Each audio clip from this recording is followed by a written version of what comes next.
Colours ಕನ್ನಡದಲ್ಲಿ ಪ್ರಸಾರವಾಗುತ್ತಿರುವ ಭಾಗ್ಯಲಕ್ಷ್ಮಿ ಧಾರಾವಾಹಿಗೆ ಜನರಿಂದ ಉತ್ತಮ ಪ್ರತಿಕ್ರಿಯೆ ಕೇಳಿ ಬರ್ತಾ ಇದೆ. ಭಾಗ್ಯಳ ಹೊಸ ಅಧ್ಯಾಯ ಅದ್ಭುತವಾಗಿ ಮೂಡಿ ಬರ್ತಾ ಇದೆ. ಟಿಆರ್ಪಿಯಲ್ಲಿ ಕೂಡ ಉತ್ತಮ ರೇಟಿಂಗ್ ಪಡೆದುಕೊಂಡಿದೆ. ಸದ್ಯ ಶ್ರೇಷ್ಠಳನ್ನ ತಾಂಡವ್ ತನ್ನ ಮನೆಗೆ ಕರೆದುಕೊಂಡು ಬಂದಿದ್ದು ಎಲ್ಲರ ಜೊತೆ ಇದ್ದಾಳೆ. ಮೊದಲ ದಿನ ಖುಷಿಯಿಂದ ಇದ್ದ ಶ್ರೇಷ್ಠಗೆ ಈಗ ಭಾಗ್ಯ ಹಾಗೂ ತಾಂಡವ್ ಅಮ್ಮ ಕುಸುಮ ಬೆವರಿಳಿಸುತ್ತಿದ್ದಾರೆ. ಭಾಗ್ಯ ಹಾಗೂ ಕುಸುಮ ಬಿಟ್ಟು ಉಳಿದ ಎಲ್ಲ ಮನೆಯ ಸದಸ್ಯರು ಇವರ ಆಗಮನದಿಂದ ಕೋಪಗೊಂಡಿದ್ರು. ಇವರ ಪ್ಲಾನ್ ಏನು ಎಂಬುದು ಯಾರಿಗೂ ಅರ್ಥವಾಗ್ತಿರ್ಲಿಲ್ಲ. ಎಲ್ಲರೂ ಒಟ್ಟಿಗೆ ಕೂತು ಊಟ ಮಾಡುವಾಗ ಕುಸುಮ, ನನ್ ಮಗ ನಿನ್ನ ಮನಸಾರೆ ಇಷ್ಟಪಟ್ಟಿದ್ದಾರೆ, ಮಗ ಇಷ್ಟಪಟ್ಟಿದ್ದನ್ನ ನಾನು ನೆರವೇರಿಸಿದ್ರೆ ಒಳ್ಳೆ ತಾಯಿ ಆಗ್ತೇನಾ? ಇನ್ಮೇಲೆ ನೀನು ಈ ಮನೆ ಮೆಚ್ಚಿದ ಸೊಸೆ, ನಾಳೆಯಿಂದ ಶ್ರೇಷ್ಠ ಈ ಮನೆಯ ಸೊಸೆ, ಭಾಗ್ಯ ಈ ಮನೆಯ ಅತಿಥಿ ಆಗ್ತಾಳೆ ಎಂದು ಶಾಕ್ ಕೊಟ್ಟಿದ್ದಳು ಕುಸುಮ.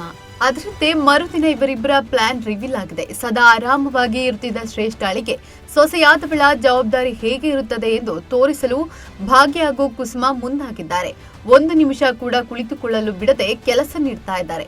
ಇದನ್ನೆಲ್ಲ ಮಾಡಲಾಗದೆ ಮನೆ ಬಿಟ್ಟೆ ಶ್ರೇಷ್ಠ ಓಡಿ ಹೋಗ್ತಾಳೆ ಎಂಬುದು ನೋಡಬೇಕಿದೆ. ಬೆಳಿಗ್ಗೆ ಎದ್ದ ತಕ್ಷಣ ಭಾಗ್ಯಳ ಬಳಿ ಬಂದು ಮಾವನಿಗೆ ಕಾಫಿ ಬೇಕಂತೆ, ತಂದು ಕೊಡು ಎಂದು ಶ್ರೇಷ್ಠ ಹೇಳ್ತಾಳೆ. ಅದಕ್ಕೆ ಭಾಗ್ಯ, ಹಾಗಿದ್ರೆ ಮಾಡಿಕೊಡು ಎಂದು ಹೇಳಿದ್ದಾಳೆ. ಆಗ ಸಿಟ್ಟಿಗೆದ್ದ ಶ್ರೇಷ್ಠ, ಹೇ ಭಾಗ್ಯ, ಯಾಕೆ ದೌಲತ್ತಲ್ಲಿ ಮಾತಾಡ್ತಾ ಇದೀಯಾ? ಹೋಗಿ ಕಾಫಿ ಮಾಡ್ಕೊಂಡು ಬಾ ಎಂದು ಹೇಳಿದ್ದಾಳೆ. ಆಗ ಭಾಗ್ಯ ಶ್ರೇಷ್ಠಳ ಕೈ ಹಿಡಿದುಕೊಂಡು ಅಡುಗೆ ಮನೆಗೆ ಕರೆದುಕೊಂಡು ಹೋಗ್ತಾಳೆ. ಆಗ ಶ್ರೇಷ್ಠ, ನಾನು ನಿನಗೆ ಕಾಫಿ ಮಾಡಿಕೊಡು ಅಂತ ಹೇಳಿದ್ದು ಅಂತಾಳೆ. ಅದಕ್ಕೆ ಭಾಗ್ಯ, ಅದು ಹೇಗೆ ಆಗುತ್ತೆ, ಇದು ನಿನ್ನ ಅಡುಗೆ ಮನೆ, ಇನ್ಮೇಲೆ ಅಡುಗೆ ನೀನೇ ಮಾಡಬೇಕು ಎಂದು ಹೇಳಿದ್ದಾಳೆ. ಅತ್ತ ಕುಸುಮ, ನನ್ನ ಸೊಸೆಗೆ ಎಲ್ಲ ಕೆಲಸ ಬರುತ್ತೆ, ಅವಳು ಮಾಡ್ತಾಳೆ ಎಂದು ಹೇಳಿದ್ದಾಳೆ.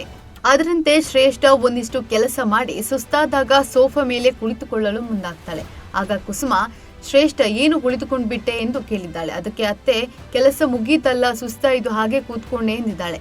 ಇದನ್ನು ಕೇಳಿ, ಏನು ಕೆಲಸ ಮುಗೀತಾ? ಈಗ ಶುರುವಾಗಿದೆ. ಈ ಲೋಟವನ್ನೆಲ್ಲ ಸಿಂಕ್ ನಲ್ಲಿಟ್ಟು ತೊಳೆದು ಆಮೇಲೆ ತಿಂಡಿ ಶುರು ಮಾಡು ಎಂದು ಕುಸುಮ ಹೇಳಿದ್ದಾಳೆ. ಈ ಮಾತು ಕೇಳಿ ಶ್ರೇಷ್ಠ ಮತ್ತೊಮ್ಮೆ ಶಾಕ್ ಆಗಿ, ಏನು ತಿಂಡಿನ ಎಂದು ಪ್ರಶ್ನಿಸಿದ್ದಾಳೆ. ಆಗ ಭಾಗ್ಯ ಬಂದು, ಅತ್ತೆ ಹೇಳ್ತಿರೋದು ಸರಿಯಾಗೇ ಇದೆ ಎಂದು ಹೇಳಿದ್ದಾಳೆ. ಸದ್ಯ ಶ್ರೇಷ್ಠ ಅರ್ಧ ಹೊತ್ತು ಕೂಡ ಕೆಲಸ ಮಾಡ್ಲಾಗ್ದೆ ಸುಸ್ತಾಗಿದ್ದಾಳೆ. ಈ ಎಲ್ಲಾ ವಿಚಾರವನ್ನ ತಾಂಡವ್ಗೆ ಹೋಗಿ ಹೇಳುವುದು ಖಚಿತ.